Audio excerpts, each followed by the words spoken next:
কোথায় গেল সেই সোনালী উদ্যান? কোথায় গেল সেই শৈশবকাল যেখানে সবাই মিলেমিশে হতাম একাকার?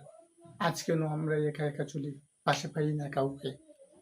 কিভাবে বলবো সেই মনের কথা যা বিরহ হয়ে বিচ্ছেদের মতো চলছে অনলে বুকের ভিতরে? আমরা তো চাই সেই শৈশবকাল, সেই আগের মানুষের মতন ব্যবহার। আমরা তো চাই সেই সুন্দর সমাজ যেখানে মানুষ হামলা মামলা থেকে মুক্ত হয়ে মানুষ সামাজিকভাবে সবকিছুই মীমাংসা করবে। সুখে শান্তিতে ভরপুর হবে আমাদের এদেশ, আমাদের অঞ্চল। আমরা তো চাই সেই একটা মানবতা, যে মানবতায় একজনের দুঃখে আরেকজন কাঁদবে। আমরা তো চাই একজনের সুখে আরেকজন হাসবে। সেটাই তো হলো মানবতা, সেটাই তো হলো ইতিহাস। আমরা কেন আজ একা নির্বৃত্ত? কেন আমরা আজ বন মানুষের মতন ধীরে ধীরে বন মানুষ হয়ে যাচ্ছি, জঙ্গলের মধ্যে প্রবেশ করছি? কেন আমরা আলো থেকে দূরে যাচ্ছি? কেন আমরা আলোর পিছনে যেতে পারছি না? আমরা কেন আলোর পাশাপাশি আসতে পারতেছি না? কারণ আমরা চেঞ্জ হতে পারিনি। আগের মানুষের মন পরিষ্কার ছিল।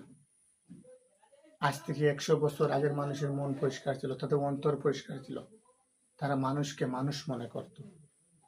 আজকাল আমরা মানুষকে মানুষ মনে করি না, শুধু অর্থকেই বড় মনে করি। আর এই ক্ষমতার সৌন্দর্য, আপনার অর্থ, খ্যাতি, কোনো কিছুই আপনার চিরস্থায়ী নয়। আপনার আসল চিরস্থায়ী বস্তু হলো আপনার ব্যবহার, আপনার ভালোবাসা।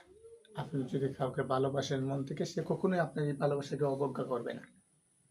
আর যদি আপনি কাউকে মন থেকে ভালোবাসতে না পারেন, তাহলে আপনি পুরোপুরি সঠিক মূল্যায়ন পাবেন না। আগে মানুষকে ভালোবাসতে শিখুন, তারপর আপনি দেখবেন মানুষ আপনাকে কিভাবে ভালোবাসে।